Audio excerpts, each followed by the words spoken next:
रात के अपने कुछ असूल होते हैं। वो हर किसी को तुरंत नींद नहीं देती। कुछ लोगों से पहले उनका बोझ उतरवाती है, कुछ लोगों से उनकी चुप्पी सुनती है और कुछ लोगों के सिरहाने बैठकर बहुत धीरे से पूछती है, आज भी कोई बात बची रह गई क्या? उस रात सर्वी की ड्यूटी लंबी थी। हॉस्पिटल के कॉरिडोर में वही सफ़ेद रोशनी थी, वही दवाइयों की हल्की गंध, वही थके हुए कदम, वही रात के 2 बजे वाली चुप्पी। सर्वी ने अपना सफ़ेद कोट कुर्सी पर रखा, मेज पर रखी पानी की बोतल को देखा, ढक्कन खोला, 2 घूंट पिए और फिर बिना वजह मुस्कुरा दी। कभी कभी कोई आदत किसी इंसान की गैर मौजूदगी में भी पहरा देती है। मोबाइल पर एक नया वॉइस नोट था। नाम बहुत साधारण था, एपिसोड 2, और नीचे मेघ की आवाज। सर्वी आज की कहानी किसी शहर की नहीं है, किसी एक इंसान की भी नहीं है। यह उन सब लोगों की कहानी है जिनके अंदर कहीं एक पुराना पेड़ बचा हुआ है, जिसके नीचे कोई बात रखी रह गई। सर्वी ने कमरे की लाइट थोड़ी धीमी की, खिड़की के पास की कुर्सी पर बैठ गई और मेघ की आवाज धीरे धीरे रात में खुलने लगी। कभी कभी जिंदगी हमें मंजिलों से ज्यादा रास्तों में मिलती है। कभी किसी पुराने स्टेशन की टूटी हुई बेंच पर, कभी किसी अस्पताल के वार्ड की सफ़ेद चादर पर, कभी किसी बंद पड़े मकान की खिड़की पर जमी हुई धूल में, और कभी किसी ऐसी चिट्ठी में जो कभी भेजी ही नहीं गई। कहते हैं मोहब्बत हमेशा मिल जाने का नाम नहीं होती। कभी कभी मोहब्बत बस इतनी होती है कि उम्र के आखिरी मोड़ पर भी किसी का नाम लेते हुए आवाज में थोड़ी सी नरमी आ जाए। ये कहानी है एक छोटे से शहर की, एक ऐसे शहर की जहां गर्मियों में सड़कें दोपहर को सो जाती हैं, जहां शाम के वक्त चाय की दुकानों पर दुनिया की सारी राजनीति हल हो जाती है, जहां मंदिर की आरती और दूर से आती अजान एक ही आसमान के नीचे खुलती है, और जहां एक पुराना नीम का पेड़ था, बड़ा सा, फैला हुआ, जैसे उसने पूरे मोहल्ले की थकान अपनी शाखों में संभाल रखी हो। उस नीम के नीचे एक बेंच थी, पुरानी सी, लोहे की, जिसे हरे रंग पर जंग ने अपना हक जमा लिया था। मोहल्ले वाले उसे बस बेंच कहते थे, लेकिन 2 लोग थे जो उसे अपनी जगह कहते थे, राघव और माहिरा। राघव स्टेशन रोड पर किताबों की दुकान चलाने वाले मास्टर जी का बेटा, और माहिरा पास वाली गली में रहने वाले हकीम साहब की पोती। राघव की दुनिया किताबों में बसी थी और माहिरा की दुनिया आवाज़ों में। वो हर चीज़ को सुनती थी, बारिश की पहली बूंद, पुराने पंखे की चर चर, माँ के कंगन की खनक, अब्बू की खांसी और राघव की चुप्पी भी।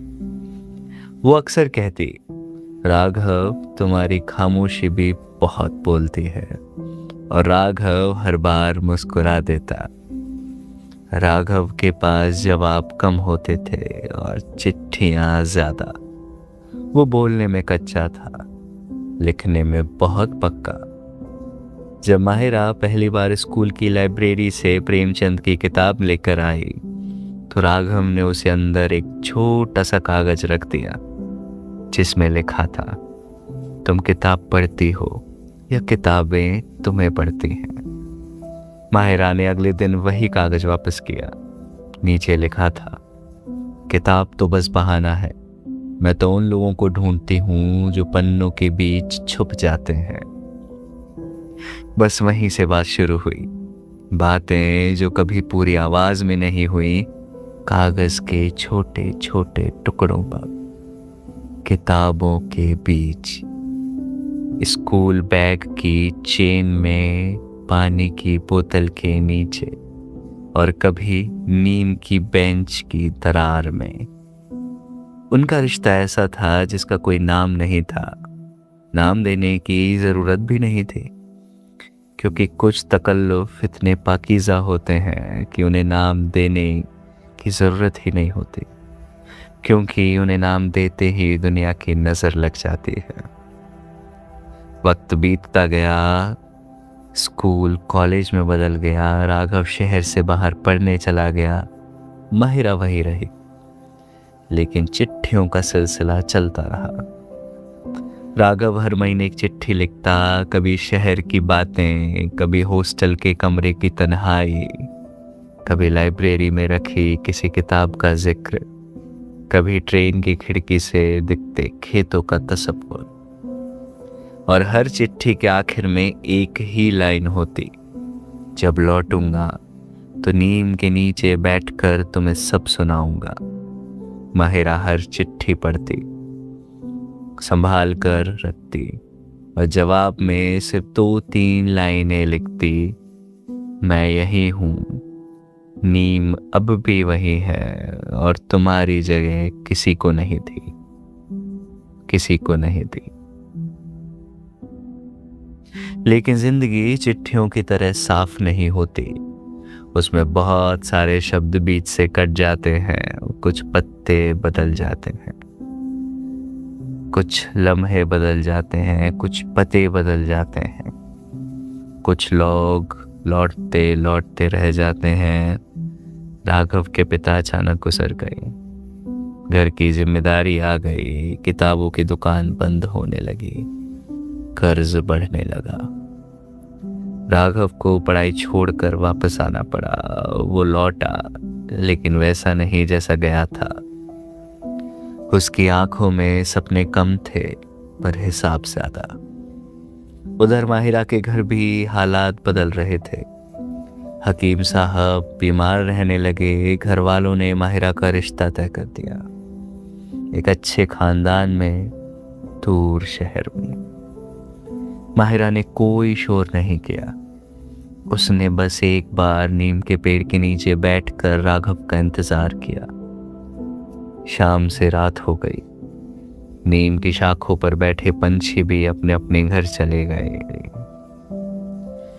महफिल बर्खास्त हुई, पतंगे रुखसत शमा से हो रहे है, कुछ का वक्त आसमां पर, तारे कहीं नाम खो रहे हैं।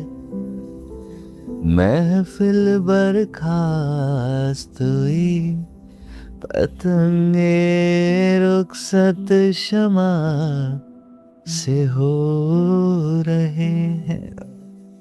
महफिल बर्खास्त हुई, चाय की दुकान बंद हो गई, गली की लाइट जल गई, लेकिन राघव नहीं आया, क्योंकि उसी शाम राघव दुकान पर बैठा था।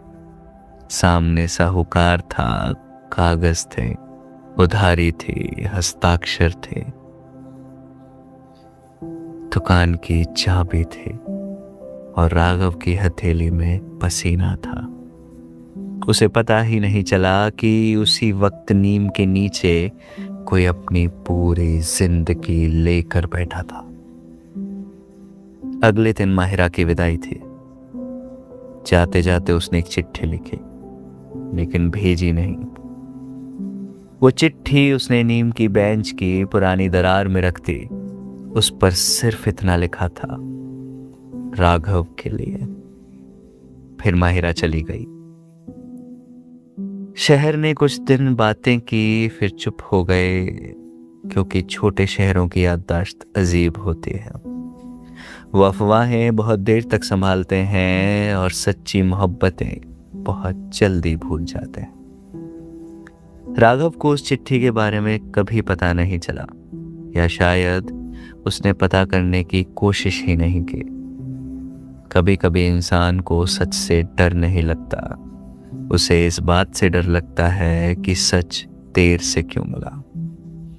राघव ने दुकान संभाली, फिर वही किताबें, वही ग्राहक, वही धूल, वही बिल। लोगों को उसके घर के बारे में बहुत कम पता था, बस इतना जानते थे सब कि राघव ने अपनी दुकान के पीछे एक छोटा कमरा बना लिया था।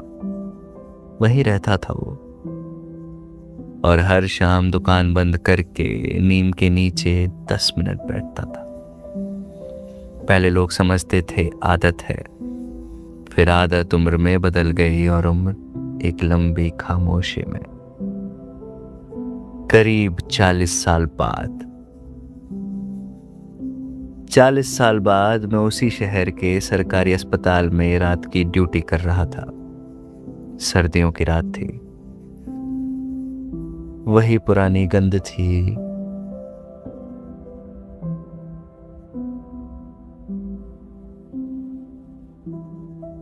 दवाइयों की, फिनाइल की, थके हुए परिजनों की और उम्मीद की। करीब 2 बजे इमरजेंसी में एक बुजुर्ग आदमी को लाया गया। पतले से, सफेद बाल, कांपते हुए हाथ, आंखों में अजीब सी बेचैनी थी। नाम पूछा गया। उन्होंने धीरे से कहा, राघव। उम्र 68 साल। सांस फूल रही थी, छाती में इन्फेक्शन था, बुखार भी था। मैंने उन्हें देखा, जांच की, दवा शुरू करवाई। थोड़ी देर बाद जब उनकी सांस कुछ संभली तो उन्होंने मेरा हाथ पकड़ा। उनकी पकड़ कमजोर थी, लेकिन इरादा बहुत मजबूत। बोले, डॉक्टर साहब एक काम करेंगे? मैंने कहा, आप ठीक तो हो जाइए पहले, फिर काम भी कर देंगे। वो हल्का सा मुस्कुराए। ठीक होने वाला काम नहीं है अब मेरे पास, बस अधूरे काम है। उन्होंने अपनी कमीज की जेब से एक पुराना लिफाफा निकाला। लिफाफा पीला पड़ चुका था, किनारे से मुड़ा हुआ, उस पर साफ साफ लिखा था, माहिरा के नाम। मैंने पूछा, कौन है माहिरा?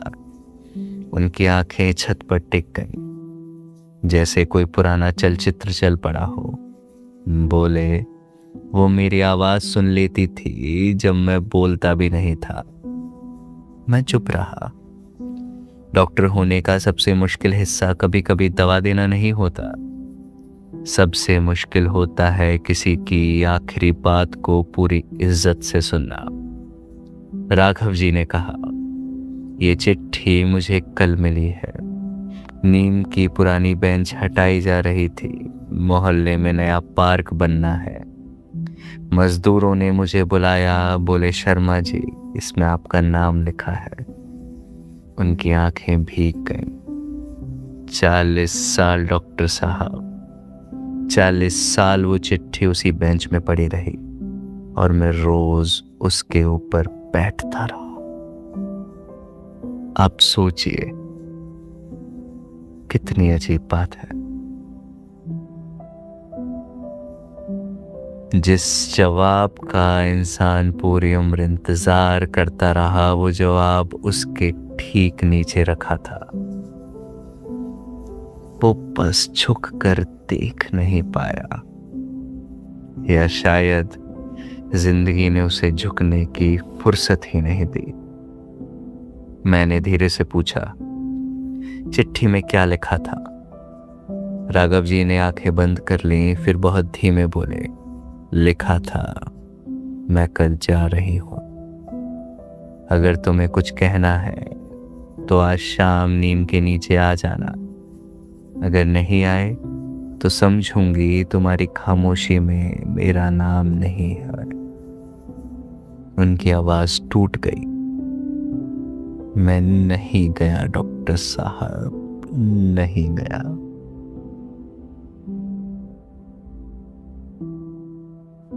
यहीं पर मेघ की आवाज थोड़ी धीमी हो जाती है।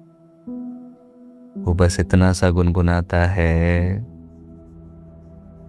मौसम है आशिकाना, ए दिल कहीं से उनको ऐसे में ढूंढ लाना, ऐसे में ढूंढ लाना, मौसम है आशिकाना। और फिर अपनी तरफ से कहता है, एक शाम थी जो आई भी थी और छूट भी गई, एक बात थी जो लिखी भी गई और पढ़ी भी नहीं गई। कभी कभी जिंदगी पूरा गीत नहीं गाती, बस एक मुखड़ा छोड़ देती है उम्र भर के लिए। मैंने कुछ नहीं कहा। कुछ दुख ऐसे होते हैं जिनके सामने सलाह देना बदतमीजी लगती है। राघव जी कुछ देर तक सांस लेते रहे, फिर बोले,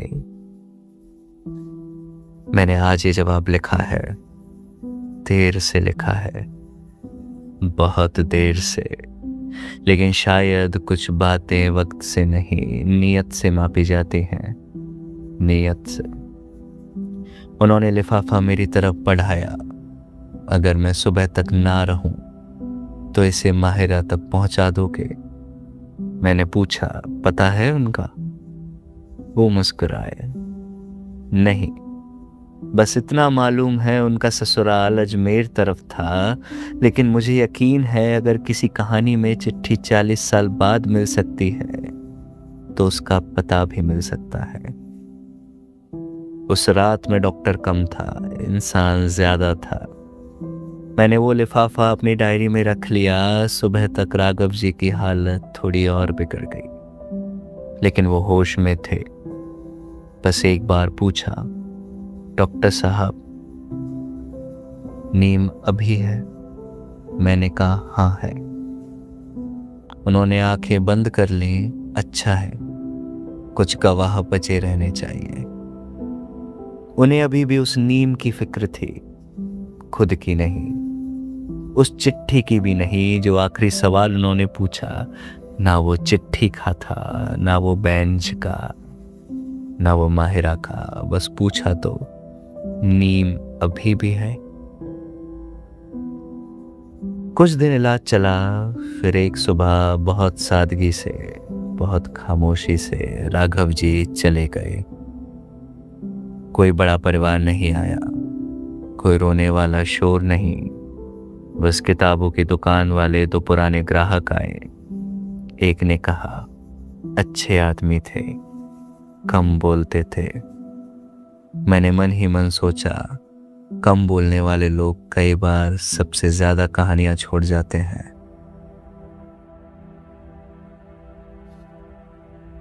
राघव जी के जाने के बाद वो लिफाफा मेरे पास रह गया।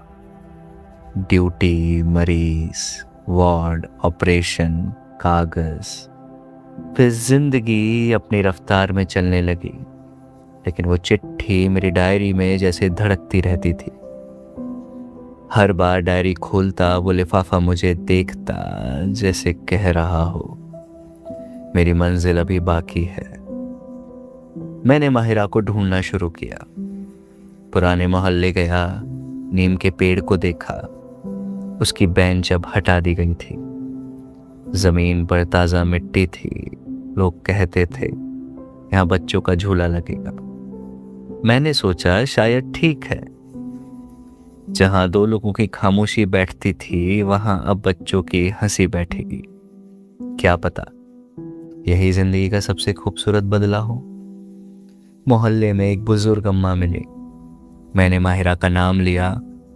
उन्होंने माथे पर हाथ रखा, यादों की अलमारी खोली और बोली, अरे हकीम साहब की पोती, बड़ी प्यारी बच्ची थी। उसकी शादी शायद किशनगढ़ हुई थी। उसके शौहर रेलवे में थे। बस इतना सुराग मिला। किशनगढ़ में एक पुराने रेलवे कर्मचारी से बात हुई। फिर किसी ने किसी का नंबर दिया। किसी ने कहा, माहिरा बेगम तो कई साल पहले जयपुर चली गई। किसी ने कहा उनका बेटा डॉक्टर है, किसी ने कहा नहीं बेटी है, किसी ने कहा वो अब बहुत बूढ़ी हो गई होंगी, किसी ने कहा शायद गुजर गई। हर जवाब एक नया रास्ता खोलता और हर रास्ता थोड़ी देर बाद बंद हो जाता। लेकिन मैं उस चिट्ठी को लेकर अजीब सी जिद्दी हो गया था। शायद इसीलिए क्योंकि डॉक्टर वो शरीर बचाने की कोशिश करता है, लेकिन कभी कभी उसे किसी की याद भी बचानी पड़ती है।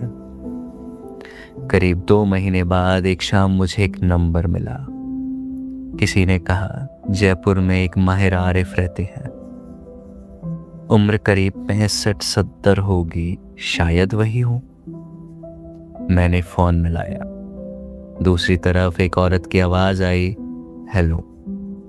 आवाज बूढ़ी थी, थोड़ी सी बूढ़ी, लेकिन उसमें अजीब सी तहजीब थी। मैंने पूछा, क्या मैं माहिरा जी से बात कर सकता हूँ? कुछ पल खामोशी रही, फिर आवाज आई, जी कौन? मैंने अपना परिचय दिया, फिर कहा, मैं आगरा से बोल रहा हूं। जैसे ही मैंने शहर का नाम लिया, उधर चुप्पी गहरी हो गई। कुछ शहरों के नाम इंसान के अंदर ऐसे उतरते हैं जैसे बंद कमरे में अचानक पुरानी इत्र की शीशी खुल जाए। उन्होंने बहुत धीरे से पूछा, आगरा से? मैंने कहा, जी मैं राघव जी को जानता था। फोन के उस पार जैसे हवा रुक गई। बहुत देर तक कोई आवाज नहीं आई। फिर उन्होंने सिर्फ इतना कहा, वो कैसे हैं? ये सवाल सुनकर मेरे पास कुछ देर तक कोई जवाब ही नहीं था। हमारे पेशे में हम मौत की खबर देते हैं, लेकिन कुछ मौतें ऐसी होती हैं जिन्हें बताते हुए लगता है जैसे हम किसी का आखिरी मौसम छीन रहे हैं। मैंने धीरे से कहा, वो अब नहीं रहे। उधर से कोई रोने की आवाज नहीं आई, बस एक लंबी सांस आई, जैसे किसी ने 40 साल से रुका हुआ दरवाजा धीरे से बंद किया हो। उन्होंने कुछ कहा था। मैंने कहा, जी उन्होंने आपके लिए एक चिट्ठी छोड़ी है। इस बार उधर से हल्की सी सिसकी सुनाई दी। माहिरा जी बोली, इतनी देर से? मैंने कहा, जी इतनी देर से।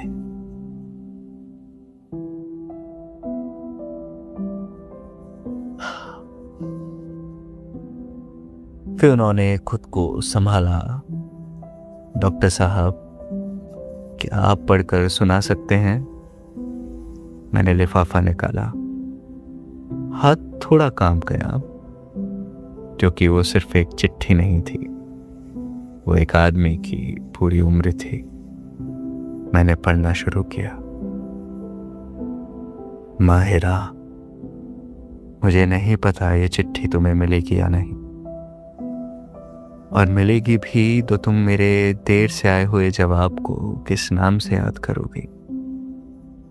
आज तुम्हारी चिट्ठी मिली, वही जो तुमने 40 साल पहले नीम की बेंच में रखे थे। तुमने लिखा था कि अगर मुझे कुछ कहना है तो शाम आ जाऊं। माहिरा, मैं आना चाहता था, लेकिन मैं नहीं आया, क्योंकि उस दिन मैंने अपने पिता के कर्ज, घर की दुकान और अपनी मजबूरियों में इतना उलझा था कि मुझे लगा मोहब्बत इंतजार कर लेगी। मुझे क्या पता था, मजबूरियां तो हर उम्र में आती रहेंगी, इंतजार नहीं रुकता। तुम चली गई, मैं रह गया, और हमारी बात वही रह गई, नीम के नीचे। मैंने बहुत बार सोचा कि तुम्हें ढूंढूं, लेकिन डरता रहा। डरता रहा कि तुम खुश होगी तो मैं तुम्हारी खुशी में दखल बन जाऊंगा। डरता रहा कि तुम दुखी होगी तो मैं अपने आप को कभी माफ नहीं कर पाऊंगा, इसलिए मैंने एक आसान झूठ चुन लिया कि जो हुआ ठीक हुआ। लेकिन सच यह है माहिरा कि कुछ भी पूरी तरह ठीक नहीं हुआ। मेरी दुकान में बहुत किताबें आईं, बहुत लोग आए, बहुत मौसम बदले, लेकिन हर शाम जब दुकान बंद करता था तो लगता था जैसे दिन पूरा नहीं हुआ। फिर मैं नीम के नीचे बैठ जाता था, मुझे लगता था शायद हवा तुम्हारी कोई बात ले आई। आज समझ आया तुम्हारी बात तो वहीं थी, बेंच के अंदर, मेरी हथेली से बस कुछ इंच दूर। माहिरा, तुम मेरी जिंदगी की सबसे नर्म चुप्पी थी। ये बात कहने में मुझे 40 साल लग गए। मुझे अफसोस है, लेकिन इस अफसोस में भी एक सुकून है कि कम से कम अब मेरी खामोशी झूठी नहीं रहेगी। तुम जहां भी हो खुश रहना। अगर कभी आगरा आओ तो नीम को देख लेना। वो अब भी गवाह है कि 2 लोग थे जिन्होंने दुनिया से कुछ नहीं मांगा, बस एक शाम मांगी थी, और वो शाम भी उन्हें नहीं मिली। तुम्हारा राघव।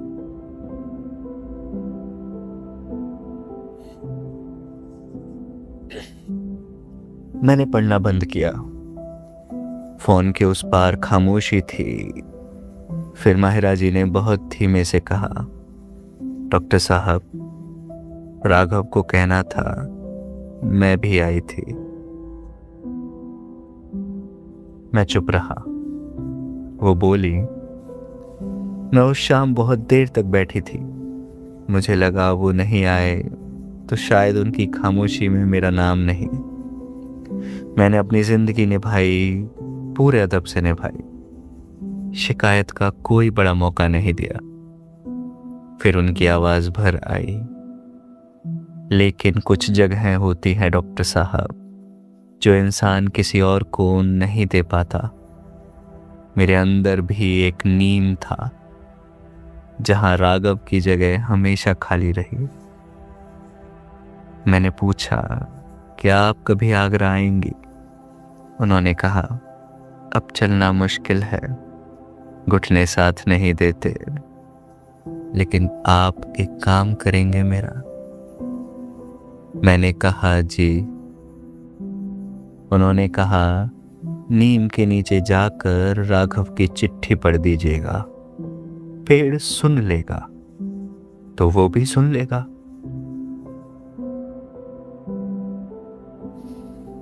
कुछ दिन बाद मैं उस पुराने मोहल्ले में गया।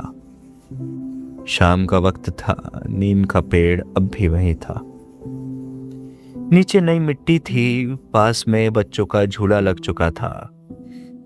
2 बच्चे हंसते हुए झूल रहे थे। एक बूढ़ा आदमी चाय पी रहा था। एक कुत्ता पेड़ की छाया में सो रहा था।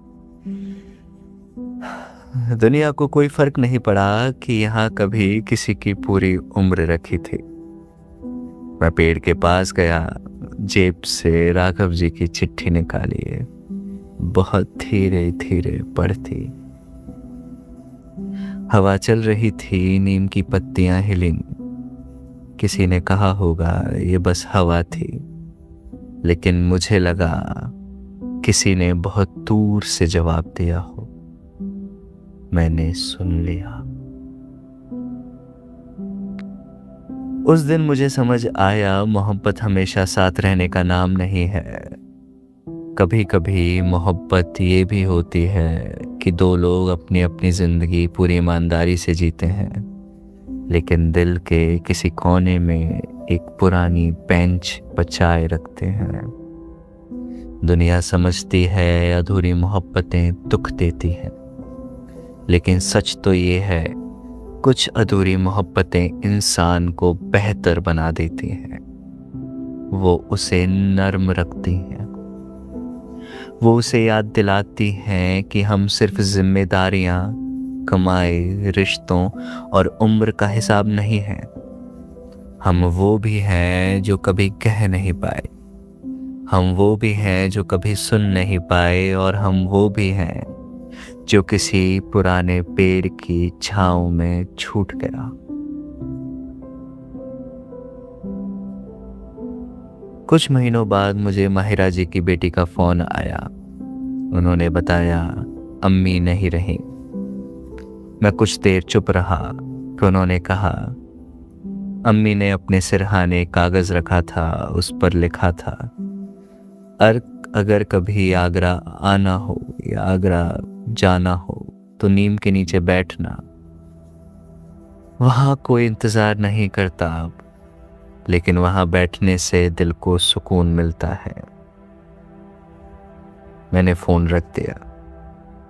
उस शाम मैं फिर नीम के पास गया। पेड़ के नीचे अब बच्चे नहीं थे, बेंच नहीं थी, सिर्फ मिट्टी थी। मैंने वहीं खड़े खड़े आंखें बंद की और मुझे लगा जैसे दो परछाइयां हैं, एक लड़का जिसकी जेब में कागज है, एक लड़की जिसके हाथ में किताब है। लड़की पूछ रही थी, राघव तुम बोलते क्यों नहीं?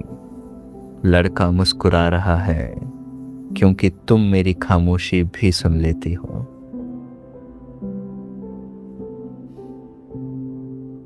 पता है, हम सबकी जिंदगी में कोई ना कोई नीम होता है, कोई जगह, कोई तारीख, कोई आवाज, कोई नाम, कोई चिट्ठी, जो दुनिया की नजर में बहुत मामूली होती है, लेकिन हमारे लिए वही हमारी रूह का पता होता है।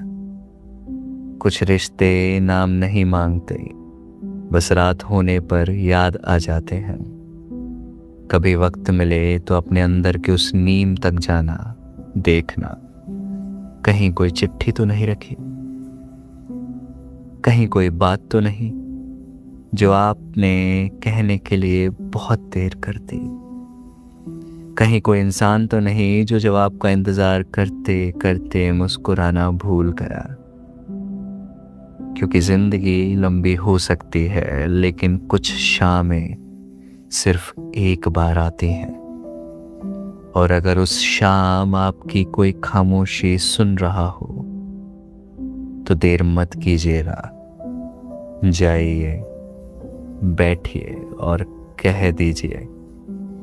क्योंकि जो बात आज दुआ बन सकती है, वही कल अफसोस बनकर किसी पुरानी बेंच की दरार में 40 साल पड़ी रह जाती है।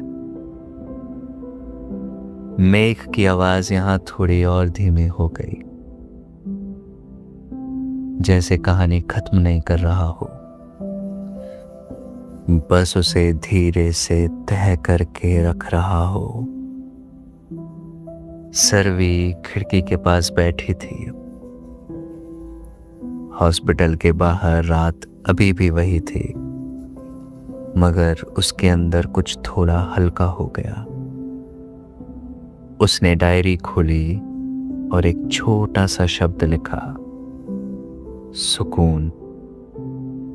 फिर पानी की बोतल का ढक्कन बंद किया, मोबाइल को तकिए के पास रखा और आंखें बंद कर ली। मेघ की आवाज अब भी चल रही थी। अगर आपके शहर में कोई भी पुराना पेड़ है, कोई बेंच, कोई गली, कोई नाम जिसे सुनकर आपका दिल कुछ पल के लिए रुक जाता है, तो समझिएगा आपके अंदर अब भी एक कहानी जिंदा है।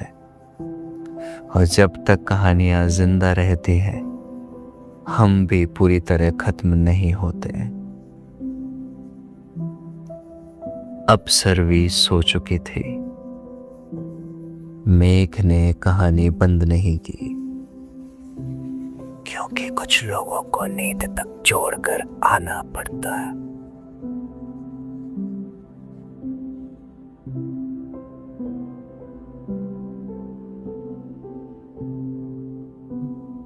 स